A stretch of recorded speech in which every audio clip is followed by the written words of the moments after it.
ang lima na yata ng linggo ito, pang 4th week, mga kapatid. Pero hindi niyo pa makilala ang aking kasama sa ministry. Ito po yung Save Our Children Ministry ng Isaac Church. Yan po sa San Francisco, Bulacan. So, ako po bilang pastor, kilala niyo na ako, mga kapatid, Pastor Ernie Perez. Nagpastor po ako sa ibang bansa at nagpatuloy niyo dito. Ngayon, ang mga kasamahan ko ay kapag tinawag ko, ang sabihin niyo po ay good morning ma'am, good morning sir. At kayo, ha? Mga bata, taas ang mga kamay niyo, mga kapatid.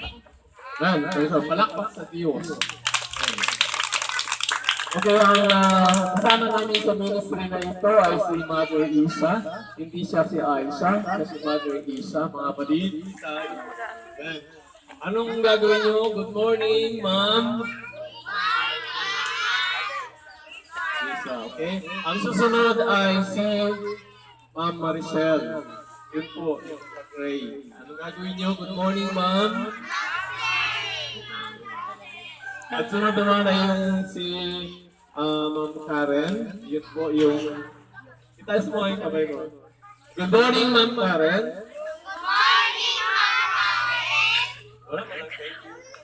Thank you! At ang susunod ay si Ma'am Abby. Yun po. Ayan. Good morning, Ma'am Abby. Thank you! At last but not the least ay ang aking may bahay.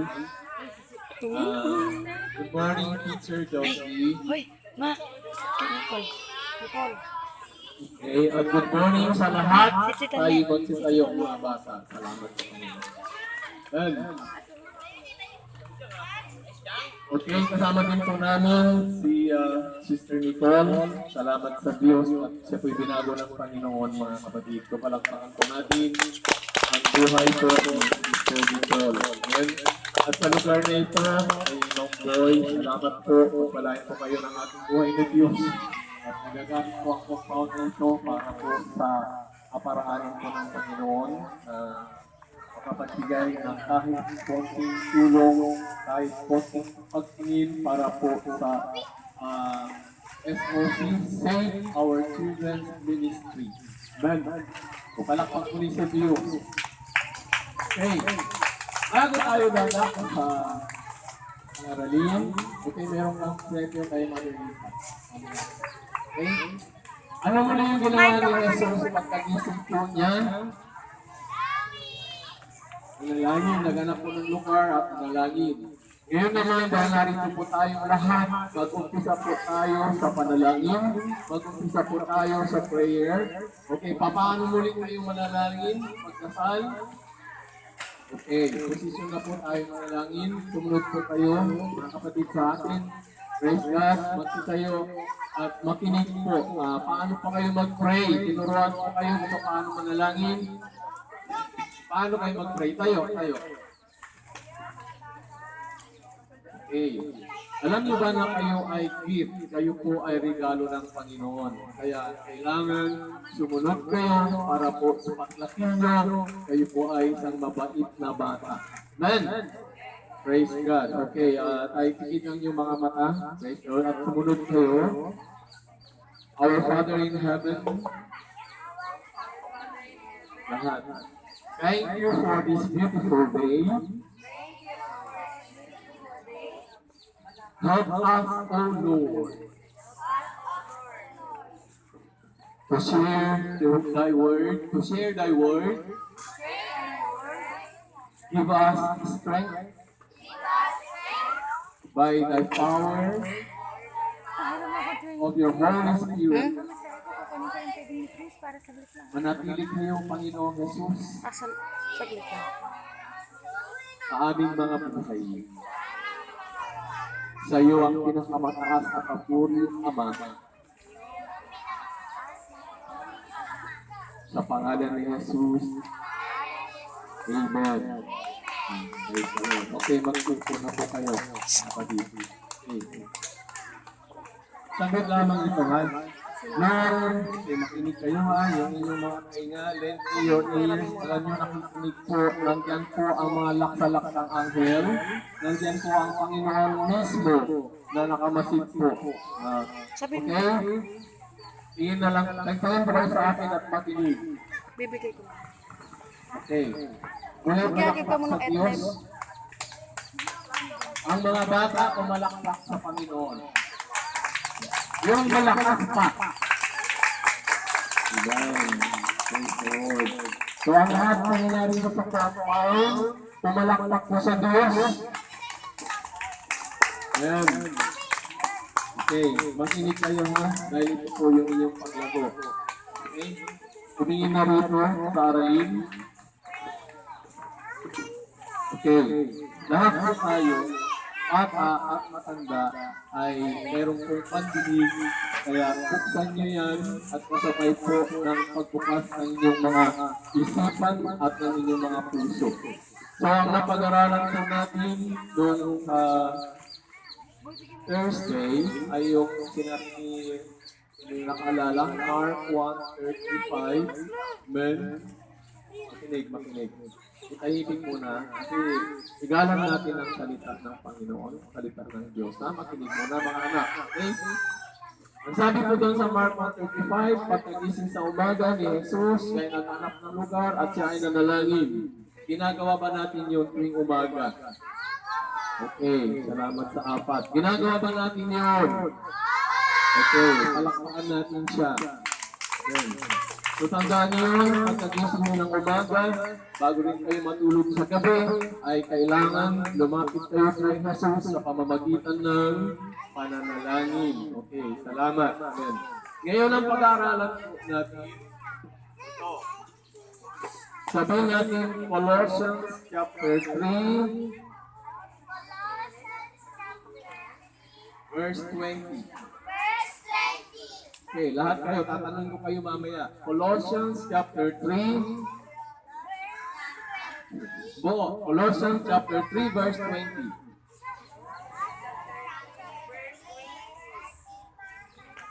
Okay, 13 eh. Colossians chapter 3 verse 20. Verse 20. Okay, yun.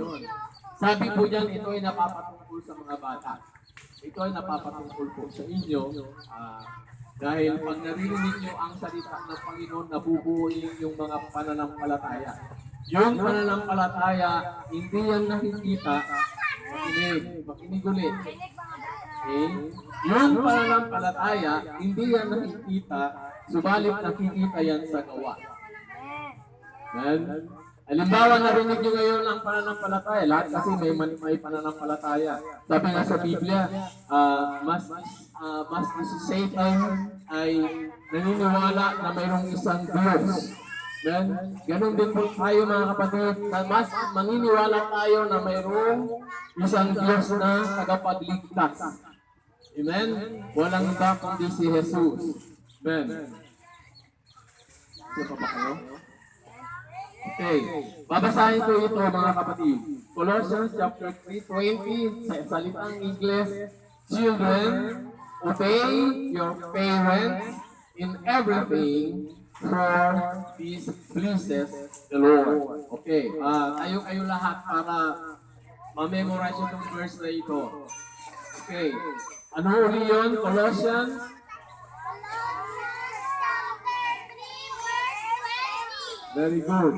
Okay? Sumunod kayo. Children, obey your parents in everything, for this pleases the Lord. Okay, memorize mo yan ha. Basahin mo sister, ano? Paul ba ito? Pangalan nito? Basahin mo. Colossians chapter 3 verse 20. Basahin mo po.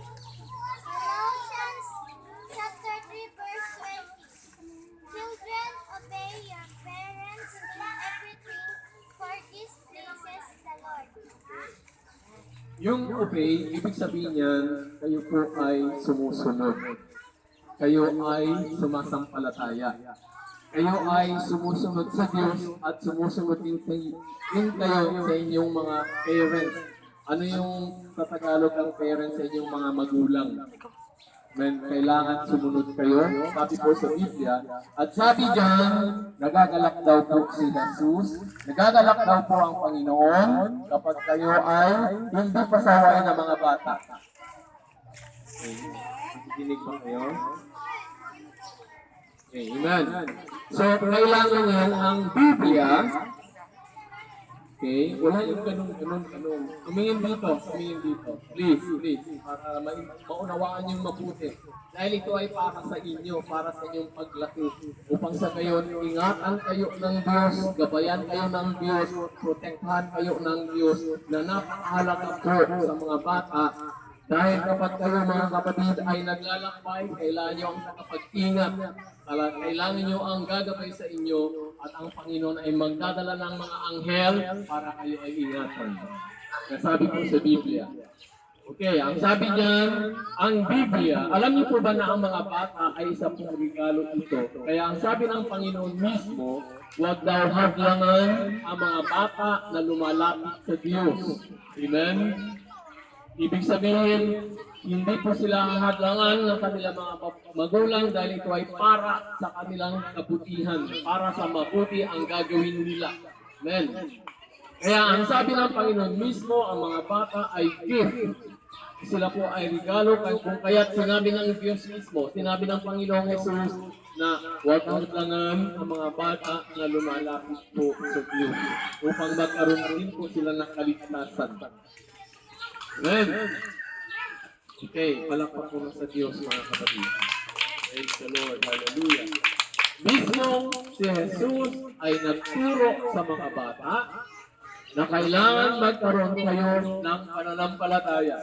Yung pananampalataya yan ay mag-start, mag-umpisa sa maliit na butil hanggang ito ay palakihin ninyo. Dahil ang pananampalataya na walang gawa ay patay. Kung kaya't sa inyong pagdalo dito na narito kayo na nakikinig ng Diyos, meron na kayong pananampalataya at buhay dahil ipinapamuhay niyo ang pananampalataya na yan. Wala kayo rito, hindi lang po sa pagkain physical, kundi narito kayo para kayo turuan, lumapit sa Diyos. Hindi yung turuan namin kayo na lumayo sa Diyos, hindi po.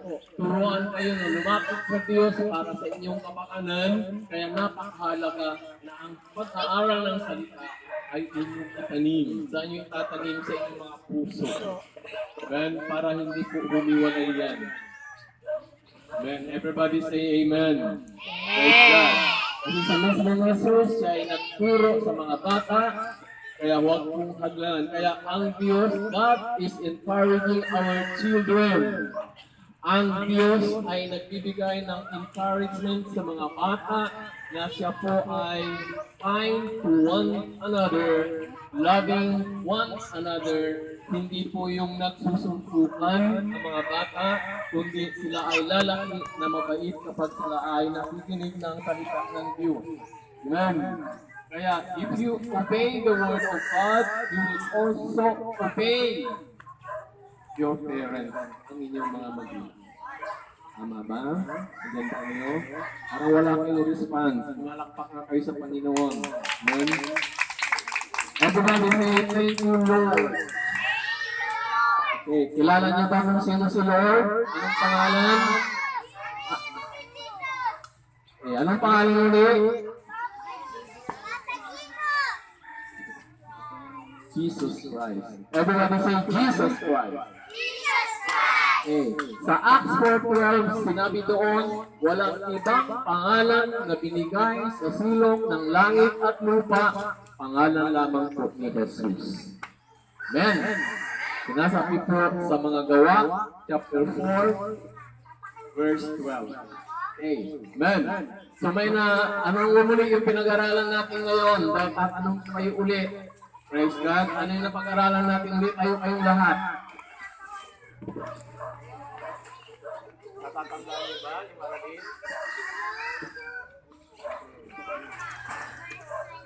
Oh, everybody say sundan niyo sa Colossians Colossians chapter 3, verse 20. tandaan niyo yan na sa susunod, palagay namin, harapin namin kayo. Yung iba, bibigyan po ng drawing, yung biblical na drawing.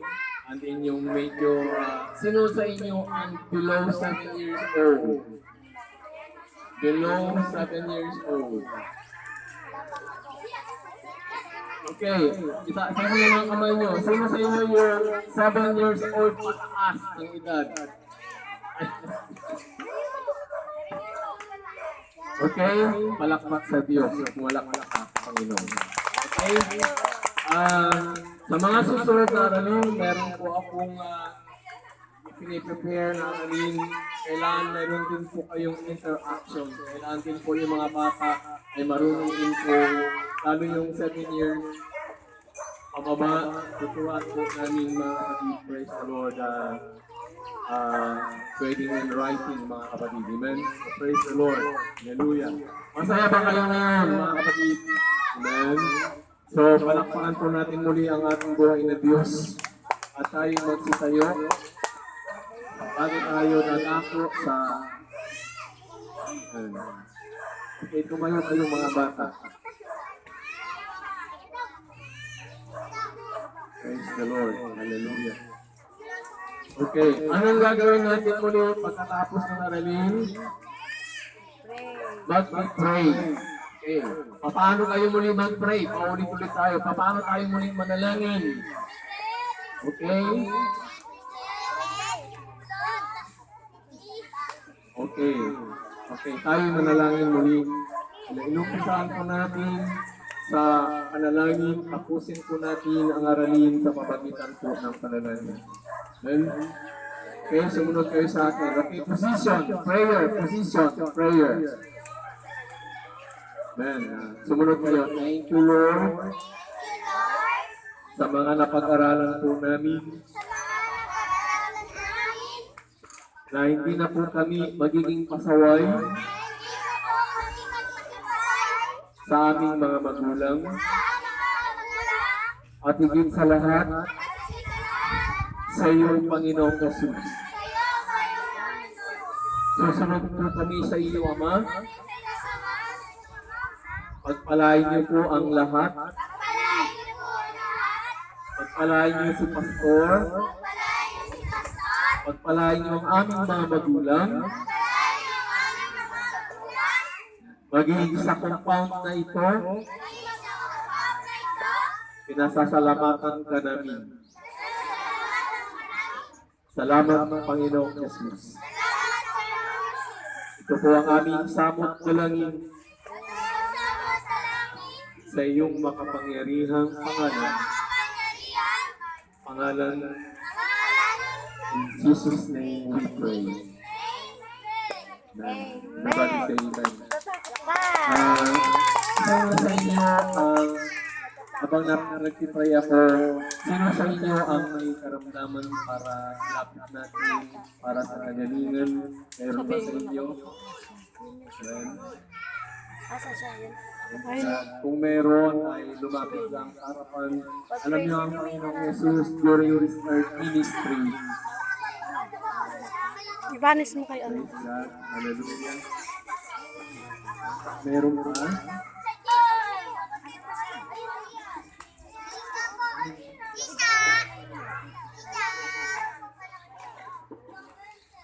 Okay, meron ba sa inyo?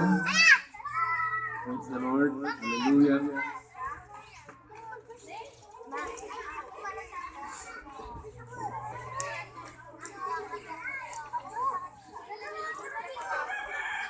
Okay.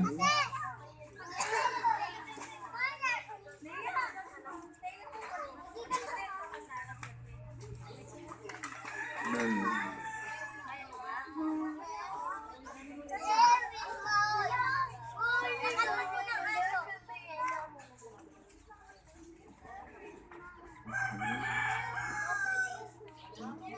Siyang din.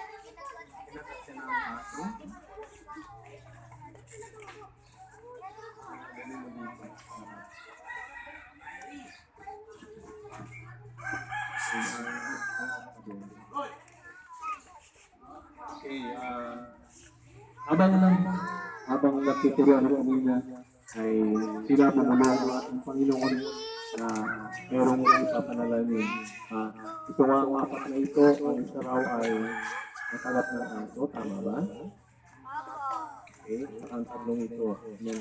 Alam mo, sa ministry ng ating Panginoong Jesus, siya mismo nagpagaling ng lahat ng uri ng karamdaman. Yung babaeng inaagasan sa paghilang lamang ng damit ng Panginoon, doon po siya gumaling dahil nagkaroon po ng pananampalataya. At wala pong imposible sa Diyos na siya po ay kikilos sa mga oras na ito. Yung church ng Yusap, mga kapatid, ay merong stage 4 cancer. Siya po ay pinagaling ng Panginoon. Minsan po po, isa po ang engineer. Meron po siyang breast cancer, meron po siyang some burns. Nakapapanalangin, prayer therapy. Siya po ay pinagaling ng Panginoon. Amen. So, sa mga oras na ito, samahan niyo po ako na rin nakakaribot ang libo-libong anghel. Tumingin po tayo ng kainting na panalangin. Ayon po sa ating pananampalataya, sila po ay pagagaling ng ating Panginoon. Amen. So let us pray, mga bata, tumayo, huwag naglaro. Tayo. Praise the Lord. Hallelujah. Praise you, Jesus. Panginoong Jesus, pinupuri ka namin sa mga oras na ito sa otoridad na yung pinagkaloob sa iyo, pastor, sa iyo amang pastor, Panginoon. Ang authority, Panginoon, ay nagmula sa iyo. Lord, anoint, Panginoon, for thy miracle, for thy miraculous healing, Panginoon. Sa batang ito, dakilang Diyos na kung saan, Panginoon, Lord, sa daw po ay nakatatpo, Panginoon, ng aso. Sa pangalan mo, Panginoong Jesus, ay akin pong tinatalihan o tinatapon sa balon na walang hanggan ang lahat ng karamdaman, sanhi ng pagkagat, Panginoon, ng aso. Kumagat po sa kanyang sugat, dakilang Diyos, hallelujah. Kaya sa mga oras na ito, Ama, wala pong imposible sa iyo. Itinataas ka namin, pinupuri ka namin, miracles of healing right now sa mga batang ito, Diyos, ay yun na po pinagkaloob. Inangkin na po namin, Panginoon. We claim healing right now, we claim healing today. In Jesus' name, we pray. Everybody say amen. Praise the Lord. Hallelujah. Worship the Lord.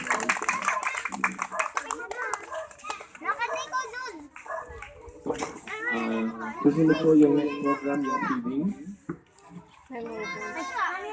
Pag-pray mo muna yung pagkain.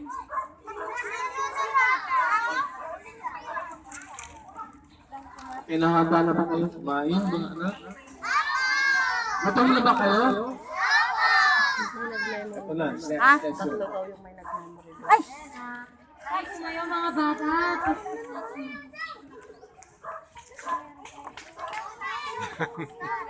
Meron po nag-memory verse, di ba? Sino pa yung iba?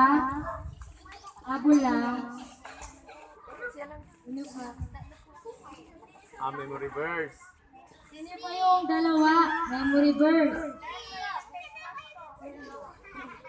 Yung nakaraan, tatlo sila eh. Si Ching Ching.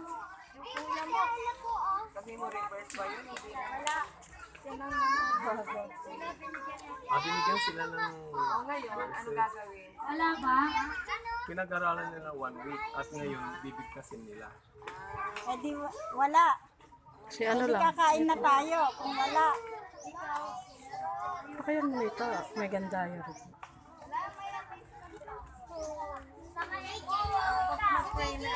Sige na, mag-pray. Chen-chen. Hindi tayong lahat para ipag-pray yung O, pagkain. tayo na mga bata, ipag-pray natin yung pagkain. Pagkain ng ating physical. Sige na. Tayo po natin ang ating ulo, ang ating mga matatang mag-pray sa ating Panginoon. Handa na ba mga bata? Hallelujah, O Lord Jesus, Panginoon. Maraming salamat po, O Lord. Hallelujah, sa umagang ito, God. Hallelujah, Panginoon. Papasalamat po kami, O God, hallelujah, Lord Jesus, sa iyong mga salita, Panginoon, hallelujah, O God, at patuloy po, Panginoon, na Tumino po sa aming mga puso't isipan ang iyong mga mensahe, O God, hallelujah. Maging Panginoon, patuloy na pag-iingat, kalakasan sa bawat isa, Panginoon, na mga naririto, O God. Maging Panginoon, nilalapit po namin na pinagdarasal ang aming pagsasalusaluan, Panginoon, ito, Lord, ang magbigay po, Panginoon, ng pasamatalang kalakasan, O God, hallelujah. Maging Panginoon sa mga naganda nito, O God, Lord, na ibalik niyo po sa kanila ng siksik, biblig at umaap, O Lord. Sa'yo po, O God, Panginoon, na siya pinakamataas na paborit mo, salamat. Ang lahat ay magsabi ng Amen. Mother, wala si Marisol. Asan si Maris? Umuwi? Lumalan po. Yung kumakain. Ay!